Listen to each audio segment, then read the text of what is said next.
Shabbat shalom, everybody, and you're welcome again to the Shabbat of this morning. Parashat this morning is Parashat Shemini, and I subtitled it Controlling Your Desire or Desires. So it is what kind of desire do you have, or what kind of desires do you have? Do you have a lot of them, plenty of them, or do you just have only one of them? So that's what we're going to discuss about this morning. I know that Parashat Shemini has a lot of things that has to be discussed. I'm going to discuss that downstairs later this afternoon. But the most important thing that people always talk about or concentrate about in this parasha is about the death of Nadab and Abihu on the 8th day. You know, so but I don't want us to concentrate too much on the death of these two young men. But I want us to have another perspective. I want to bring this parasha, this topic, from another perspective, for the perspective of desires. For the perspective of desires. What is it that you cling to too much that you think that you cannot do without? Right? What is that thing that is controlling you instead of you controlling it? You are not a slave to those things. Remember, say the man was created in the image of what? Of Elohim, in the image of God. God controls all things, and God wants you as his son, as his daughter, to control all things in your life. Not those things in your life controlling you. Because if those things in your life begin to control you, then you are a slave to those things. And God doesn't want you to do what? God doesn't want you to be a slave to your desire or desires. Why is it that God? What was the purpose of God freeing you from slavery? And you say, no, God, I want to return back to that slavery. It doesn't make sense, right? God deliver you completely with his awesome power and with his awesome strength, and you as a human being say, no, Papa, I'm tired. I want to return back to that death, that I was before. It doesn't make sense. So this is this is the point, the perspective I want to bring this message this afternoon.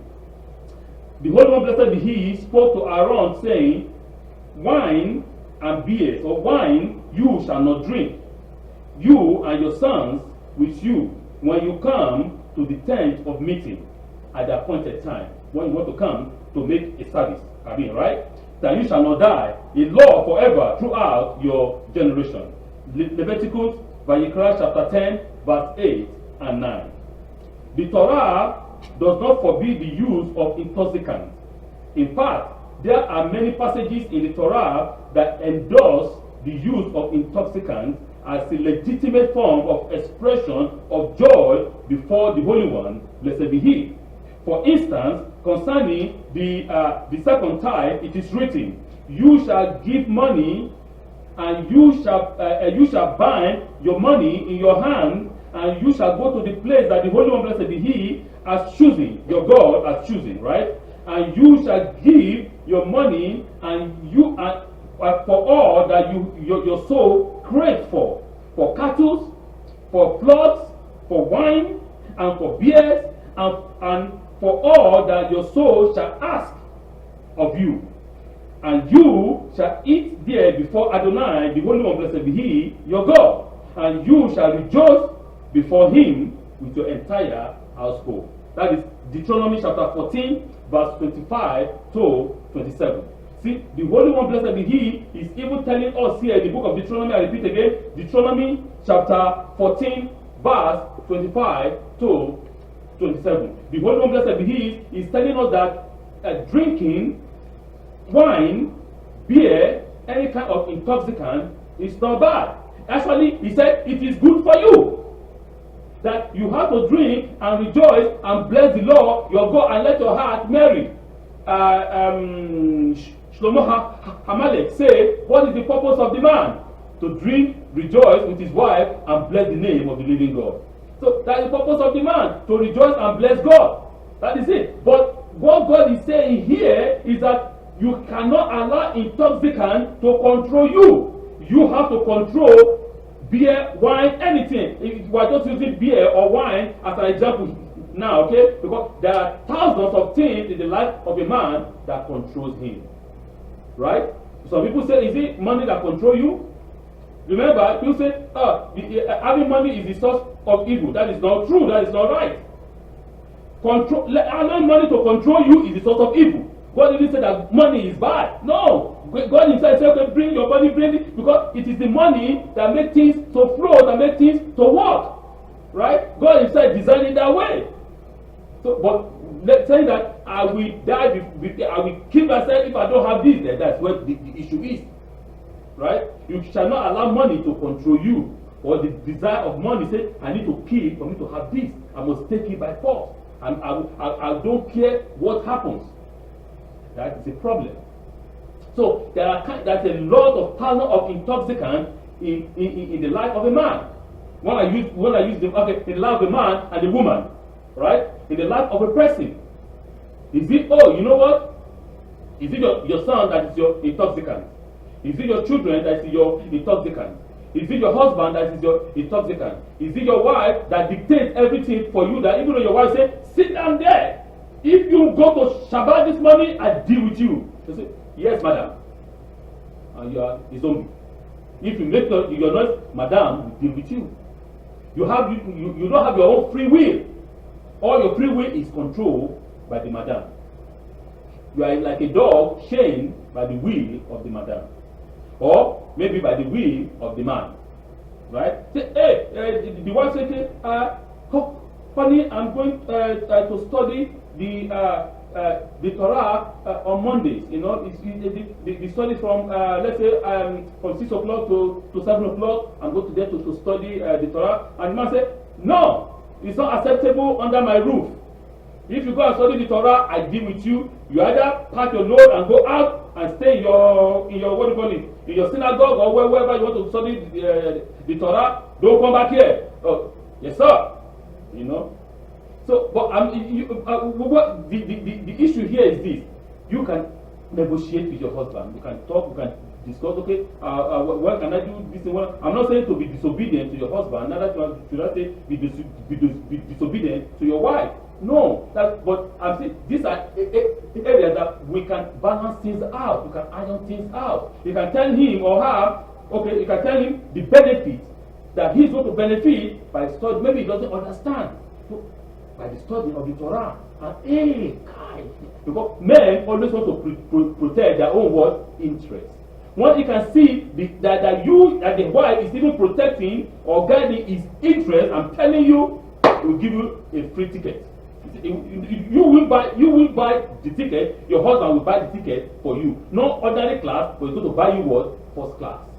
Because he knows that he is going to benefit from what you are doing, right? Because you explain it to him in a human way, in a way that he can grasp that understanding. The same thing here. Maybe your wife doesn't understand the purpose of going to a Shabbat. Explain to her. Okay. For the family, I gain this, I gain that. Okay. You're like, oh, you can go, because she is also going to protect her own interest. So, what I'm saying here is that you shall not allow any intoxicant, no matter in any form or in any shape, to control you. You are the master. You are the head. You have to control it. Don't go, you know what, I'm weak. Okay, too bad for you. You have to rise up and be a man. When I mean a man, you have to rise up and be a woman. And be a human being. A human being with what? With intellect, with knowledge, with capability. Not the one that is like this. Okay. You decide which one you want. Alright. Here we clearly see that the drinking of alcoholic drinks along with the eating of food is commanded as part of our rejoicing before the Holy One, blessed be He. However, in the Mikra meaning the Tanakh, in the Bible, right, does not the Hebrew Bible does not limit their use as portray drunkenness as one of the major vices of antiquity. Two well-known cases that show intoxicants in a bad light are those of Noah and that of Lot. In the book of Genesis, chapter 9, verse 21, we can read that, where Lot becomes drunk and his children begin to see his nakedness. And the other one, in the case of Lot, the nephew of Abraham, where he becomes drunk and he began to act immorally with two of his daughters.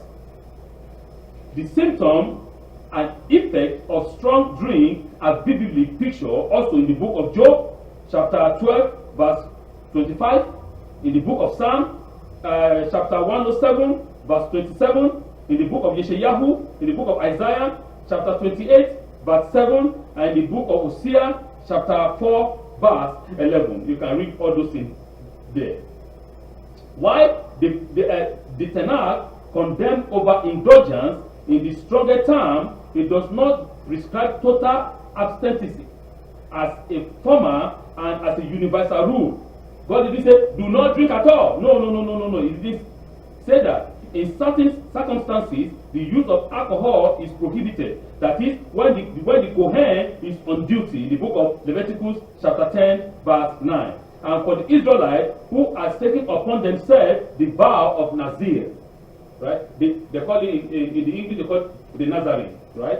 Those ones, okay, that put upon themselves the oath, the vow that, okay, I'm not going to drink till maybe 2 years, or till 5 years, or till 3 years, or till any amount of time that they decide for themselves. Say, I'm not going to drink. They have to absent themselves from anything made from grape. That is it, right? Because that is their vow, right? They want to do this by their own will. They give. It is they themselves that utter it out of their mouth. So the Torah is telling us here that God created the vine or the grapefruit, or give us the technology to be able to manipulate all these things to become wine, right? For us to rejoice our soul, right? You can imagine, like I will use yesterday I was talking to a doctor at the clinic.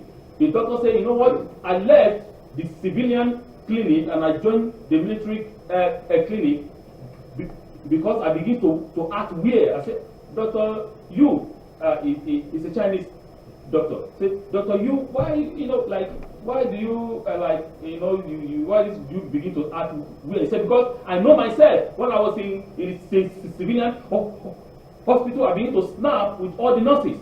Like, I just get angry with them without no reason. Then I went home, I began to think, no, this is not me. Why do I snap with the nurses that are even trying to, help the patient and me? Right? That no, because he said he now said it was because the work, the stress of the work was too much. And then I was not able to think about it. I said, how do you relax? He said, I can't even relax because I get home and the stress of home, the stress of work, so everything just compounded together that it's as if I was losing my mind. Then I stopped. I came back home. I said, you know what? I'm going to retire from the civilian service. Then he waited for some couple of months. Then he went and joined the military service and begins to be a doctor in the military. He said, because down there you have your time. Your time is 5 hours. It's 5 hours. You go. Your time is 2 hours. It's 2 hours. You go. So you have more time for your family. You have more time to do that thing that you desire to do, not like in the civilian one where you have to just wait and and do the work like non-stop. Then he said, do you know what again is that? I said, okay, yes, doctor said, because I have the time to take some drink. I relax. You see, I didn't even think about the Parashat of this morning. So I went back home. That is what I began to think. Ring in my head. I went back home and I began to read the Parashat of this morning. Remember, God does not give us drink to be a drunkard. No. God does not say, I want you to be a drunkard. No. God says, I give you this thing to rejoice your soul, to calm down. Those stress can go away if just everything has to be done in a moderate. That's what I'm trying to say. All this long speech short. Everything has to be balanced. You have to do things. When you do things over, then there's a problem. When you overdo one thing or the other, when you are saying, okay, I cannot live without this, then it's an issue. Without drink or without meal or without mentioning it, that thing that you say you cannot live without become the controller of your life, become your God. That's where the issue is. And that's what God says, I do not want that. Everything that you have to do has to be done imbalance. The book of Proverbs provides sound guidance in the subject of drunkenness and over the indulgence of alcohol. Do not join those who drink too much wine or gorge themselves on meat, for the drunkard and glutton become poor, and drowsiness clothes them in rage. That is Proverbs chapter 23, verse 20 to 21. Wine is a mocker, and beer a brawler. Whoever is led astray by them is not wise. Proverbs chapter 20, verse 1. So you can see all these examples that the tenant is telling. He's saying that you cannot indulge in them. You cannot say, okay, no, you wake up in the morning, afternoon, evening, no job, no work. You just all your life is just about drink and drink and drink. God said, no, that is not acceptable. God said, he said, a man that behaves like that, a woman that behaves like that, very soon become what? Become poor. Because all is for our life is about drinking. It is not for the king's old and well. It's not for the king to drink wine, nor for ruler to crave beer, lest they drink and forget what the law decrees, and deprive all the oppressed of their right. Give beer to those who are perishing, and wine to those who are in anguish.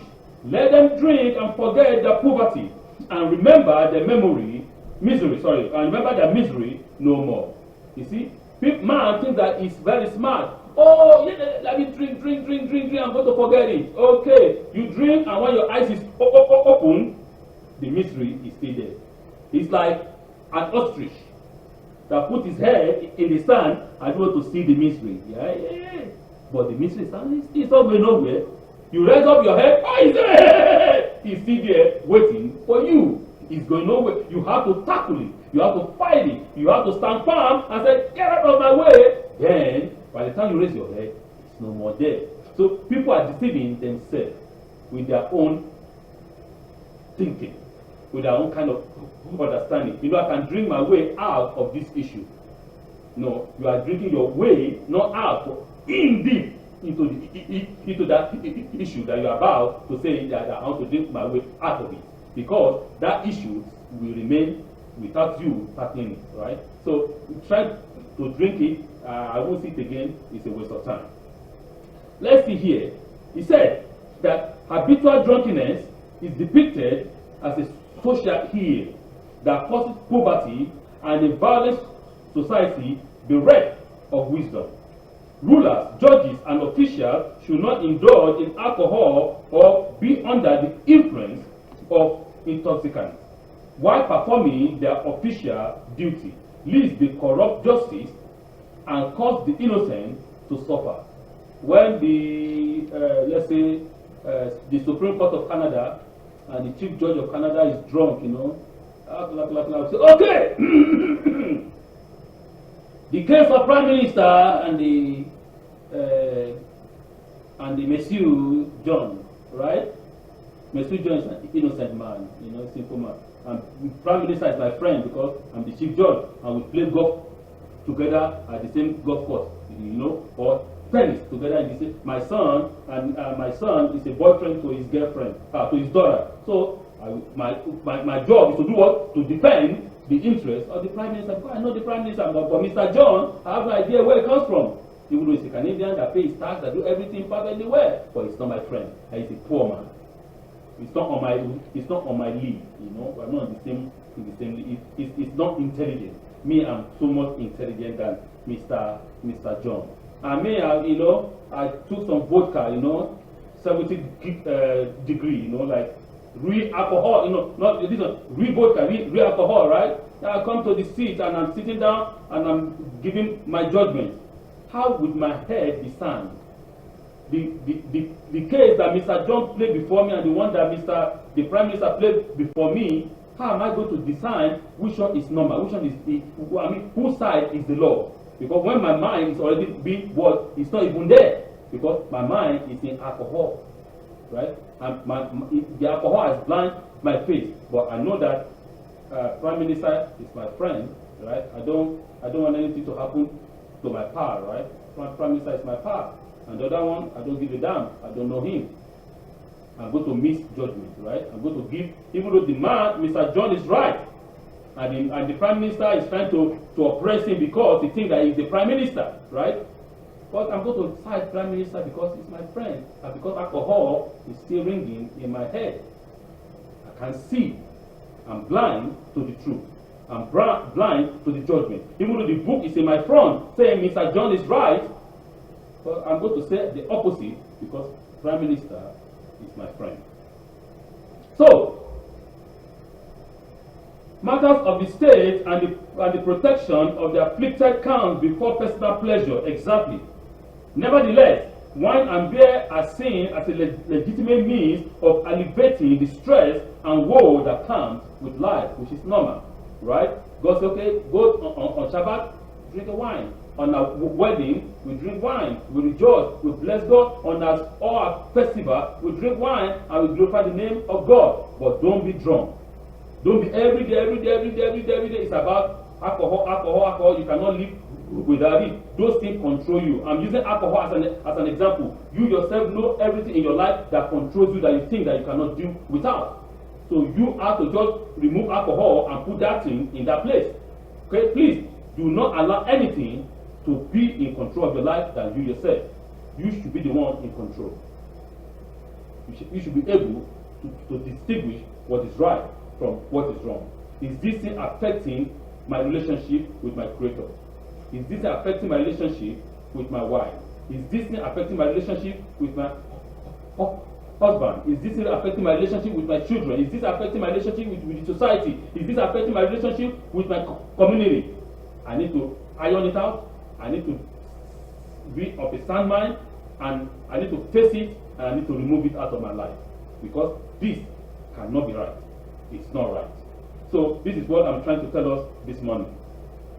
In the book of Deut, the Sadducees, this word was in the 3rd century BC. It states, "Do not dine with another man's wife, and do not become drunk with her, lest your heart incline to her, and in blood you be plunged into destruction." Deut 9:9. Deut is warning. Deut is warning us that being drunk in certain situations could lead to sin and destruction, which is true, which we can see in the life of this Lot, and the life of Noah, our forefather. So we need to understand this, that we must not be a drunkard.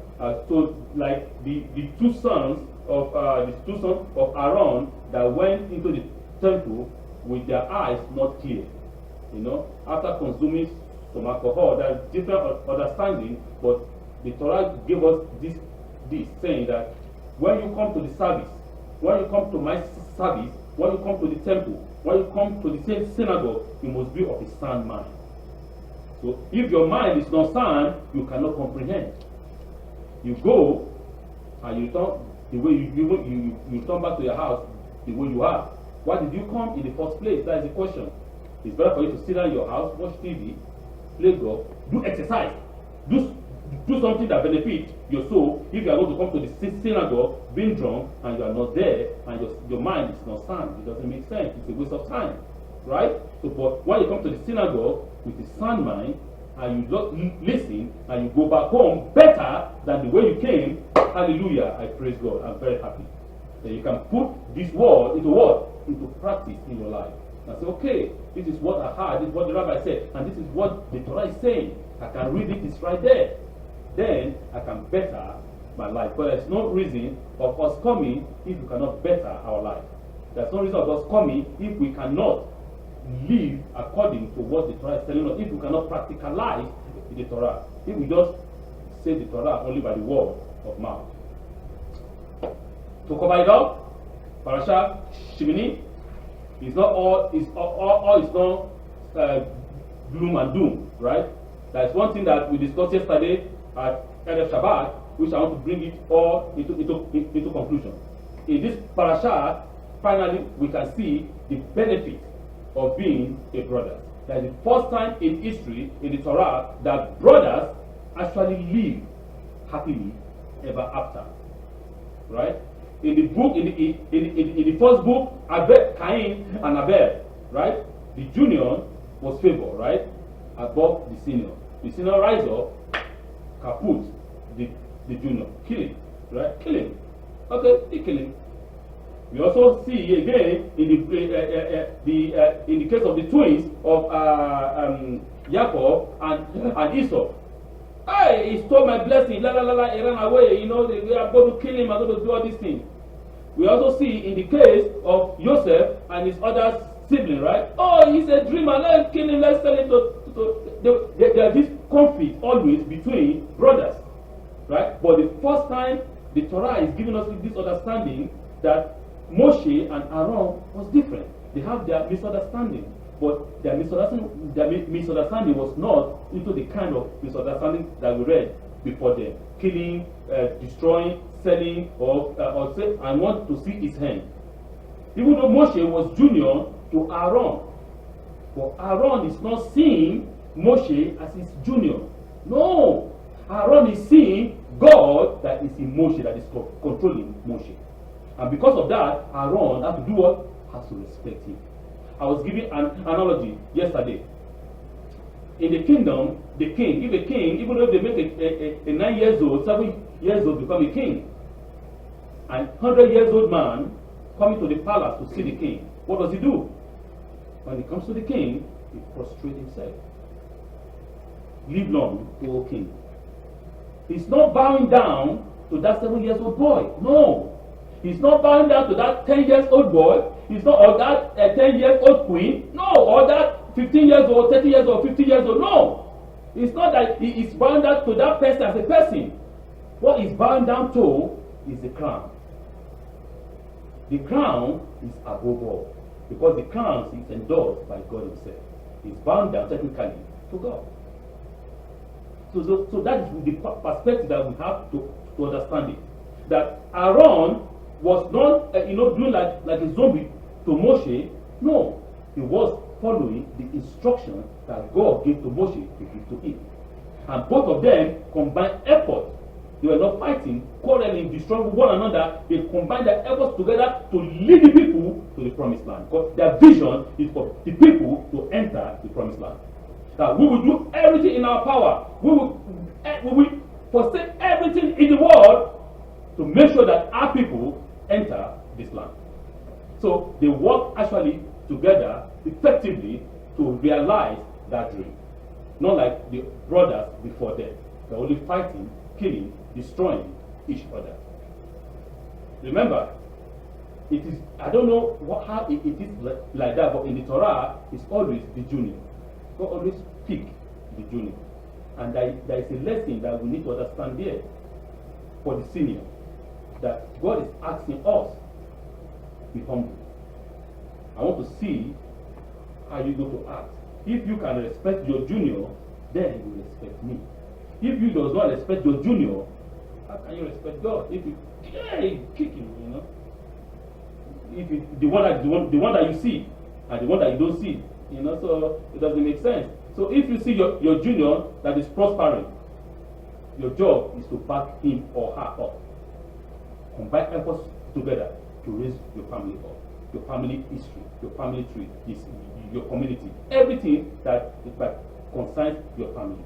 But it's very, very important for brothers, for sisters to live happily ever after, to work together to make sure that their dreams is fulfilled. Because when two people work together, I'm telling you, it's the best. They understand each other perfectly well. Nothing can come in between them because they understand each other very, very well. So Aaron is seeing Moshe as the servant of the Lord, and that God that controls him, that is leading him, is not that following Moshe like that, but it's following God that is leading Moshe. So that is the most important thing I want to talk about here too, concerning this parasha. When we go down there, as we do our next Shabbat, we're going to discuss more about all these things. We're going to bring it together holistically and we'll discuss about it. Parashat Shemini, controlling your desire or your desires. Shabbat Shalom.